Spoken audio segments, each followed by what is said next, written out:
하나님의 은혜와 축복이 말씀 듣는 모든 분들에게 함께 하시기를 주님의 이름으로 축원합니다. 지금부터 한 100여 년 전에 있었던 일로 아들이 하버드를 다니던 그런 분이 미국에 살고 계셨습니다. 그런데 그분이 이제 철도 사업을 해서 좀 많이 벌었었던 분인데 아들이 대학을 다니다가 불의의 사고로 세상을 떠나게 되니까 너무 가슴이 아프고 슬퍼서 부모니까 마음이 아프죠. 그래서 이제 방황하면서 긴 여행을 마친 뒤에 그 부부가 서로 얘기를 하게 되었어요. 우리가 많은 재물을 얻었지만 자식을 잃었으니 우리에게 무슨 인생의 보람이 있겠느냐. 그러니까 아이가 다녔던 그 학교에 우리가 가지고 있는 돈을 한 절반 정도 내서 건물을 좀 지어주면 좋겠다, 기념으로. 그렇게 생각하고 이제 서부에 사시던 분인데 기차를 타고 동부 보스턴까지 간 거예요. 그래서 총장님을 좀 만나겠다고 그분이 이렇게 갑자기 이제 예고 없이 찾아오니까 총장님 비서가 생색도 좀 남루하고 나이도 좀 들었고 사투리도 쓰고 좀 이렇게 세련돼 보이지 않는 거예요, 이분들이. 그러니까 총장님이 바쁘시니까 예약이 안 되셨으면 내일 오시든지 아니면 언제 오실지 모르지만 기다리시든지 뭐 이렇게 얘기를 한 겁니다. 그러니까 이제 몇 시간을 기다렸는데도 총장님이 안 오시는 거예요. 그리고 총장님도 그 얘기를 듣고는 또 귀찮게 하는 사람이 왔나 이렇게 생각하고는 이제 시간을 잘 안 낸 겁니다. 성의 있게 대하지 않은 거예요. 어떻게 보면 학부형이고 사고를 당한 사람이니까 좀 진지하게 대했어야 되는데, 그래서 이제 겨우 총장님을 몇 시간 만에 만났어요. 그리고는 저희가 아이가 여기서 공부했는데 몇 년 전에 이제 목숨을 잃어서 가슴이 아파서 우리가 가진 재물을 좀 내서 빌딩을 좀 지어주고 싶다, 이 학교에 이 아이 이름으로 좀 지어주고 싶다. 그러니까 그분이 이렇게 보니까 부자 같아 보이지 않는 거예요, 이분들이. 그래서 아니, 건물 하나 지으려면 750만 불이 넘습니다. 최소한 아무리 적어도. 그러면서 진지하게 받아들이지 않는 거예요, 이분이. 그래서 이분들이 부부가 고민하는 거예요. 건물 하나 짓는데 750만 불밖에 안 듭니까? 그러고는 이제 일어난 거예요. 이분들이 이렇게 성의가 없구나. 그리고 돌아오면서 모든 좋은 학교는 다 동부 보스턴에 있는데 서부에는 없거든요, 그때만 해도. 그럴 거면 차라리 우리가 학교를 여기서 세우고 우리 이 패밀리 이름으로 하나 세우자. 이래가지고 그분이 가지고 있는 모든 돈을 쏟아부어서 학교를 지었어요. 빌딩도 많이 짓고 좋은 교수들도 많이 초빙하고 연구비도 많이 투자. 그래서 서부의 하버드 같이 돼버렸어요. 그 학교 이름이 스탠포드 대학입니다. 무엇이든지 우리가 겸손하게 모든 사람에게 정말 예의를 가지고 대하고 싶은 마음이 있지만 인간이 약하잖아요. 우리는 사람의 외모를 보고 빨리 판단하는 것이 우리의 특징입니다. 그 사람의 내용을 보기 전에 외모를 보고 벌써 판단하고 다 끝내요. 이렇게 해서 실수하는 경우가 많고 또 이렇게 일을 잘못 처리할 때가 너무나 많아요. 그러나 우리 주님은 사람의 외모를 보고 판단하시는 법이 없어요. 우리 예수님은 우리의 중심을 봅니다.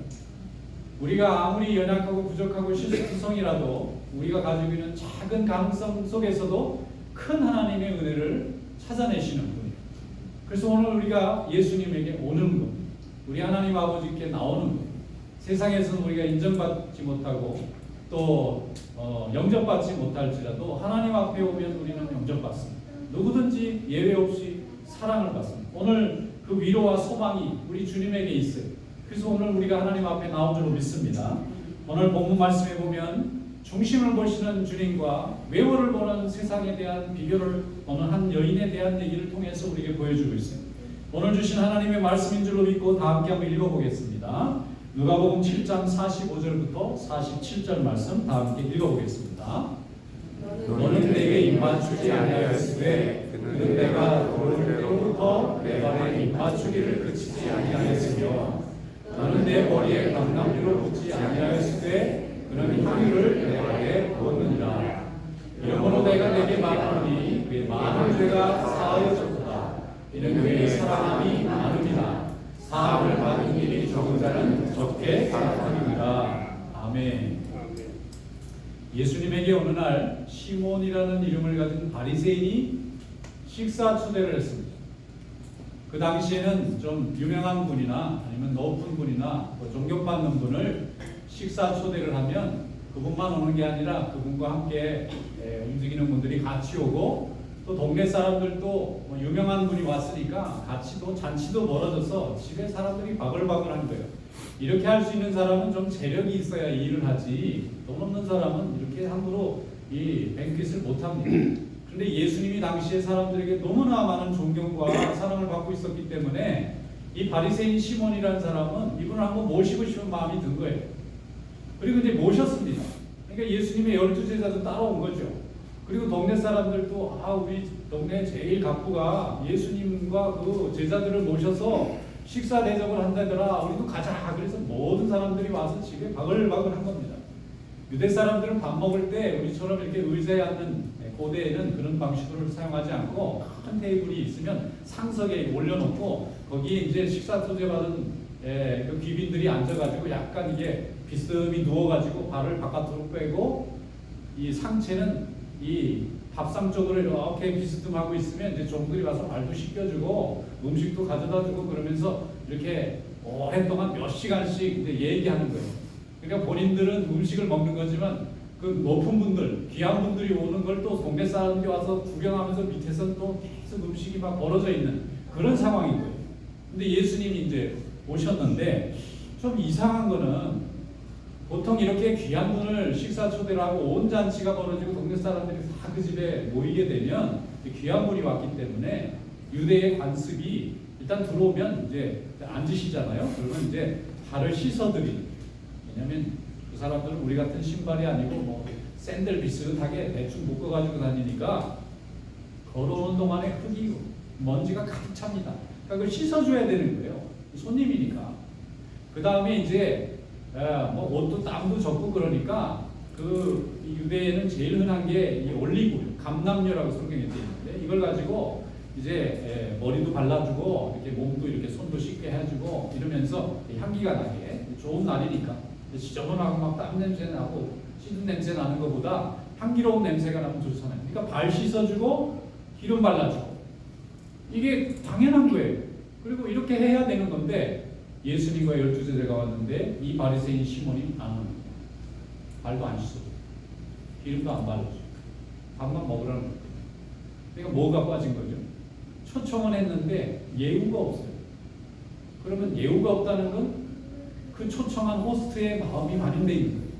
예우하고 싶지 않은 사람인데 데려다는 놓고 싶은 거고 사람 앞에 보여주고는 싶은 거예요. 예수님이 굉장히 지금 어색한 식사 초대에 앉아 계시는 거예요. 식사 초대를 해서 예수님이 앉아 계시고 12제자들이 앉아 있는데 주변에 동네 사람들이 그거를 호스트하는 시몬이라는 갑부를 지금 쳐다보고 있고, 예수님은 뭔지 좀 무안을 지금 받고 있고, 이제 그런 상황이 돼 있는 겁니다.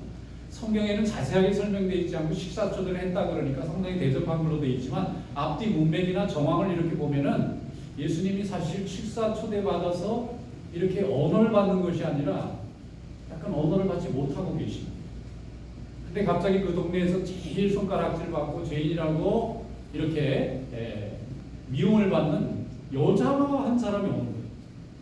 그들이 예수님 앞에 오더니 물을 가져다가 예수님의 발을 씻어드립니다. 그리고 자기 집에서 가지고 온 그 향유 중에서 올리브유는 비교도 안 되는 엄청난 비싼 향유죠. 그걸 깨뜨려 가지고 예수님의 머리에 발라드리고 울면서 자기 머릿결로 예수님의 발을 씻어드리고 예수님의 이 발에다 이렇게 부어드리는 거예요. 그러니까 사람들이 얼마나 놀랬겠어요. 뭐 이렇게 좋은 사람도 아니고 행실이 좋지 않아서 사람들이 그냥 사람 취급도 안 하는 그런 여자인데 예수님이 오셨다는 얘기를 듣고 달려와서 눈물을 흘리면서 하니까 아마 정막이 흘렀을 거예요. 사람들이 소란하게 예수님과 시몬 그 바리새인을 구경하고 있는데 난데없이 초청받지 않은 여인이 갑자기 와서 예수님에게 지금 예우를 다하는 거예요. 자기가 할 수 있는 한 최고로 자기가 가지고 있는 최고의 아마 재산이었을지 모릅니다. 굉장히 비싼 향기를 깨뜨려서 예수님의 발도 씻어드리고 몸도 머리도 발라드리면서 향기롭게 만들고 있는 거예요. 그러니까 그걸 바라보고 있던 이 시몬이라는 바리새인의 마음에 뭔가 좀 불편한 마음이 생겼어요. 그러면서 예수님을 향해서 마음속에 생각하기를, 이분이 선지자가 아닌가 보다. 만약에 선지자였으면 저 여자의 행실을 알 텐데 모르니까 저렇게 그냥 받고 있지. 만약에 저 여자가 죄인이라는 걸 알았으면 치우라고, 그러면서 거부하고 물리쳤을 텐데 그냥 발을 씻게 내버려 두고 그냥 머릿결로 발을 이렇게 씻어드리는 걸 그대로 있는 모습을 보면서 이분 마음속에 예수님은 실력이 없는 선지자다, 못 알아맞히는 사람, 죄인인지 의인인지 구별도 못하는 사람이다, 이렇게 마음에 품고 있는 거예요. 예수님이 아셨겠죠. 갑자기 그 시몬이라는 바리새인에게 예수님이 한 가지 질문을 합니다. 오늘 본문의 내용이 그래요. 시몬아, 내가 뭘 하나 좀 너에게 질문하고 싶은데 대답할 수 있겠느냐. 그러니까 시몬, 네, 말씀하십시오. 어떤 사람이 빚을 졌는데 한 사람은 50데나리온을 빚졌고, 데나리온이 보통 장정이 1당입니다. 50데나리온, 50일치를 이제 빌렸는데 못 갚았어요. 그리고 한 사람은 500데나리온을 빚졌어요. 500일치, 아마 2년 정도 되는 임금에 해당합니다. 큰 돈을 빚졌는데 못 갚았어요. 그런데 그 빌려준 사람이 불쌍하게 생각했는지 두 사람 다 안 갚아도 된다고 탕감해줬어요. 서류를 써줬어요. 이제 안 갚으셔도 됩니다. 자유입니다.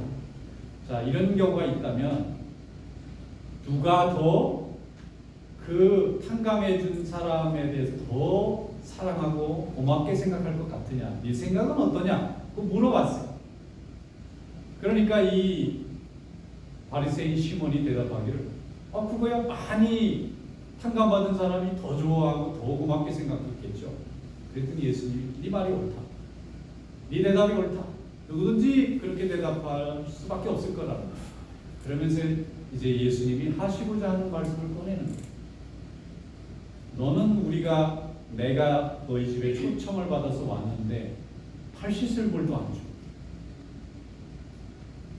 머리에 쓸 발을 오일도 안 주고 그냥 밥만 먹으라고 했는데 이 여인은 내게 와서 눈물을 흘리면서 내 발도 씻어주고 나에게 기름도 발라주고 눈물로 나에게 모든 것을 섬겼다. 그러면 누가 더 언어했느냐 이거예요. 주님을 자기 집에 모신 손님을 누가 더 높이고 있는 겁니까? 밥을 준 분이 높여 있는 거예요? 아니면 눈물로 발을 씻어드리고 몸에 기름을 발라준 사람이 높이는 거예요? 그러면서 예수님이 말씀하는 거예요. 너는 이 여인을 죄인이라고 생각하고 멸시했느냐? 그런데 이 여인이 죄가 많기 때문에 하나님께 은혜 받아서 큰 은혜를 입었다. 근데 너는 스스로 나는 죄인이 아니다 생각하니까, 나는 은혜 받은 것도 별로 빚진 것도 없다 생각하니까 헌신 안 한다. 그래서 오히려 하나님 앞에 큰 은혜를 받은 사람이 여인입니다. 그의 모습을 보라요. 진정 손님을 청해서 높이는 것은 밥을 먹이는 것이 아니잖아요. 그분을 어른으로 세우는 건데, 은혜를 받은 이 여인은 예수님을 높이는 거예요. 모든 사람 앞에서 높이고 있어요. 자기가 할 수 있는 최고의 헌신을 합니다. 일단 무릎을 꿇어요. 그리고 눈물을 흘립니다. 그리고 예수님의 발에 입 맞추고 발을 씻어드려요. 그 먼지 가득 든 발을 씻어드리고 있어요. 정작 주인은 멸시하고 무시하고 있는데 전혀 상관이 없는 사람이 와서 그 자리를 대신하고 있는 거예요. 그래서 예수님이 그때 그 죄인인 여인을 높이셨어요. 회개한 죄인. 근데 스스로 회개할 것이 없다고 생각하는 의인은 오히려 예수님을 멸시하게 되버린 거예요. 교만한 사람이 되고 말았습니다. 이 여인이 예수님이 자기 마을에 온다는 얘기를 듣고 얼마나 기뻐했을까요? 원래는 죄인으로 사람들에게 세상에서 인정받지 못하고 멸시당했던 사람인데, 소망이 없는 인생을 살았던 사람인데 예수님의 말씀을 어딘가에서 들었을 겁니다. 찾아가서 은혜를 받았을 거예요. 그리고 거듭났을 겁니다. 하나님의 자녀가 됐다는 확신이 들었을 거예요. 과거의 인생과는 다른 하나님과 동행하는 인생에 대한 확신이 생겼어요. 예수님에게 내 인생이 이렇게 변화되고 새로워진 것에 감사해서 한번 꼭 사랑의 표현을 하고 싶은데 기회가 없었는데 자기 동네에 오신다는 거예요. 그것도 갑부집에 갑부인 이 바리새인 시몬이 초청해서 그 집에 잔치가 벌어졌으니까 그 잔치는 사실 모든 사람에게 오픈되어 있는 거예요. 누구나 갈 수 있어요. 그래서 그는 자기가 가지고 있는 최고의 향유옥합, 비싼 향유옥합을 깨뜨려서 주님의 발에 붓고 입 맞추고 눈물 흘리고. 왜 눈물 흘리나요? 억울해서요? 아닙니다. 너무 감사해서 자기가 주님께 받은 은혜를 표현할 수 있는 기회가 왔다는 것이 너무나 감사해서 그는 예수님에게 향유옥합을 붓고 눈물로 발을 씻어드리고. 예수님은 그 시몬보다 이 여인이 하나님 앞에서 높은 자라고 말씀합니다. 겸손합니다. 교만하지 않은 자는 낮은 자고 겸손하니까 높아졌다고 주님이 말씀하고 있는 것입니다.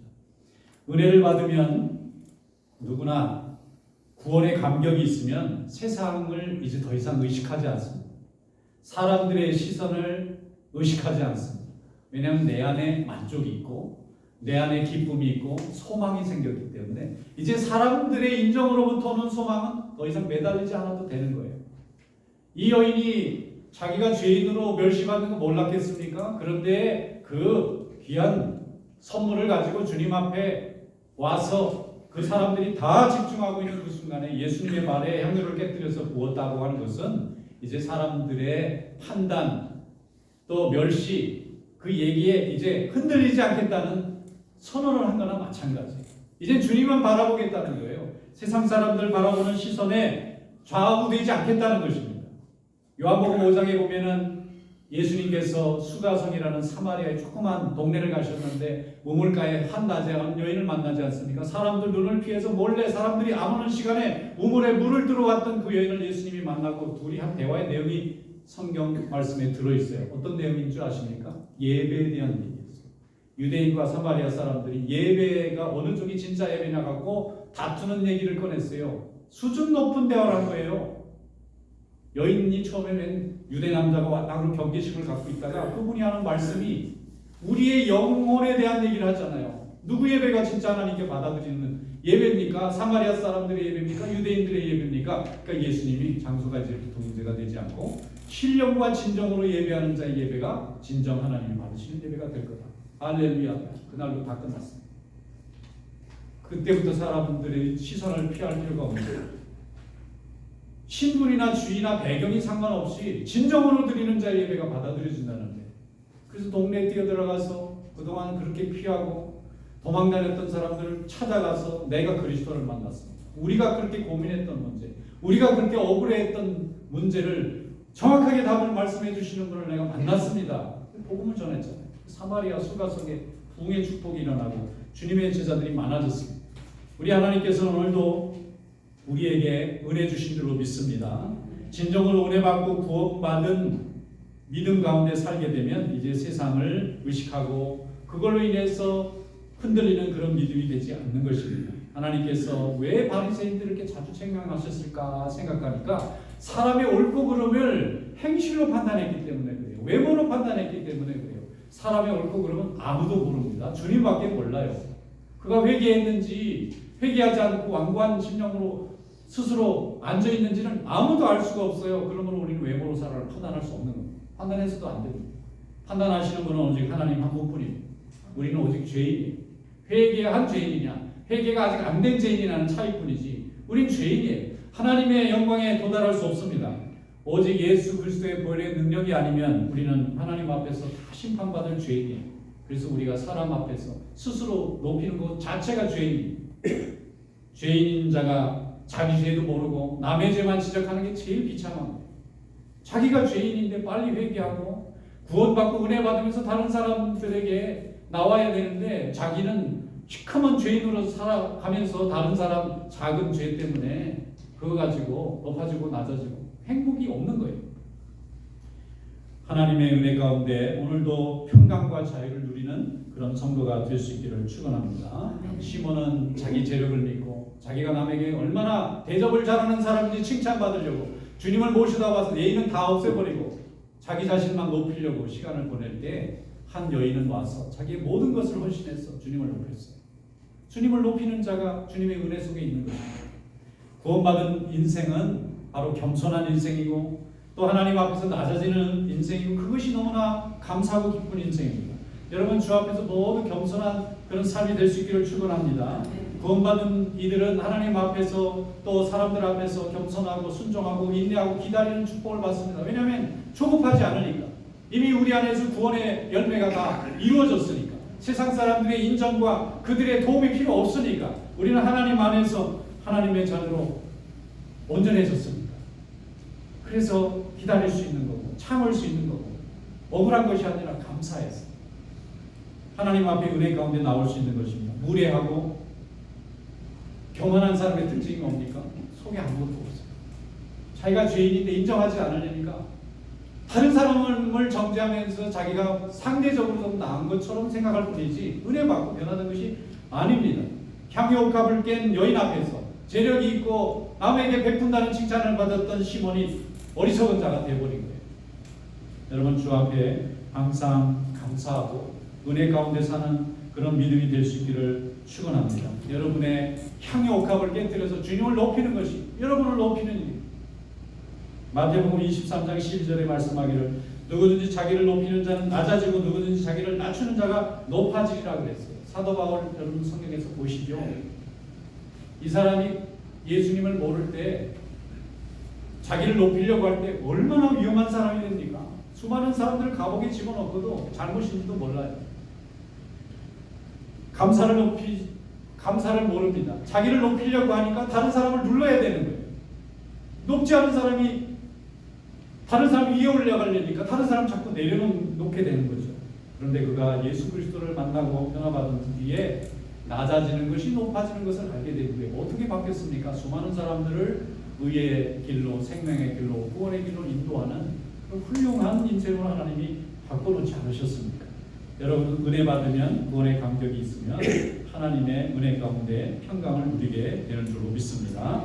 하나님의 역사 가운데 하나님의 능력 가운데 날마다 구원의 확신과 소망 가운데 살게 되는 줄로 믿습니다. 로마서 12장 16절에 말씀하기를 서로 마음을 같이하여 높은 데 마음을 두지 말고 도리어 낮은 체하며 스스로 지혜인 체하지 말라 그랬습니다. 교만한 것이 이미 스스로 은혜 받지 못했다는 증거입니다. 부족하다는 증거를 스스로 드러내고 있는 거예요. 내가 구원받은 사람이면 다른 사람도 구원받고 있겠구나 하고 생각할 수 있을 때 은혜가 있습니다. 내가 은사 받았어요. 내가 구원받았어요. 내가 축복받았는데 다른 사람은 안 받은 것 같을 때 교만해져요. 다른 사람도 받고 있어요. 나하고는 다른 색깔로 받지만 그도 하나님에게 은혜 받고 있는 거예요. 그럼 다 감사한 거예요. 감사하고 기쁜 거예요. 그래서 예의가 생기고 은혜가 생기고 언어를 할 수 있게 되는 거예요. 겸손하고 행복하고 교만하고 불행하고 그러므로 우리는 항상 겸손함 가운데 하나님의 은혜가 있는 것을 감사하는 믿음이 될 수 있기를 축원합니다. 제가 아는 어떤 분은 날마다 불평이 많은 분이 있었어요. 만나기만 하면 세상에 모두 다 불평해. 나중에 교인도 불평하고 자기 남편도 불평하고 아내도 불평하고 자식도 불평하고 친구들도 다 원망스러워. 왜 그런가 봤더니 은혜를 못 받았어요. 주신 게 다 감사하지 않는 거예요. 그런데 언젠가 갑자기 사람이 바뀌었어요. 사람이 갑자기 바뀌면 죽을 때가 가까이 온다는 말도 있는데 이분은 죽진 않았지만 갑자기 바뀐 거예요. 막 얼굴이 스마일로 바뀌고 그러니까 처음에 불평할 때는 조금 가까이 지내려던 사람들이 다 도망가고 사람이 없어요 주변에. 그냥 불편하잖아요. 꺼내는 얘기마다 사람 불편한 얘기를 하는데 그거 어그리할 수도 있고 디스어그리할 수도 없고 그러니까 자꾸 피하게 되는데 이분이 그때부터는 좋은 얘기만 하는 거예요. 어떻게 이 사람이 이렇게 바뀌었나. 나중에 친구들도 많아지고 주변에 사람들이 같이 일하는 사람이 많다는 건 행복한 사람이죠. 왜 그렇게 바뀌셨냐고 물어봤더니 제가 은혜 받고 보니까 제가 아무것도 아니더라고요. 그걸 알게 됐어요. 자기가 아무것도 아니라는 걸 알고 보니까 다른 사람들이 다 대단한 거예요. 그러니까 언어하게 되죠. 다른 사람 언어하면 자기도 언어 받는 거죠. 하나님의 은혜 가운데 오늘도 주님 앞에 겸손, 주님 앞에 감사, 주님께 영광 돌리는 그런 삶이 될 수 있기를 축원합니다. 그것이 축복입니다. 야고보서 4장 10절에 말씀합니다. 주 앞에서 낮추라. 그러면 주께서 너희를 높이신다. 주님이 높이시는 은혜가 오늘 여러분들이 함께 하시기를 주님의 이름으로 축원합니다. 기도하겠습니다.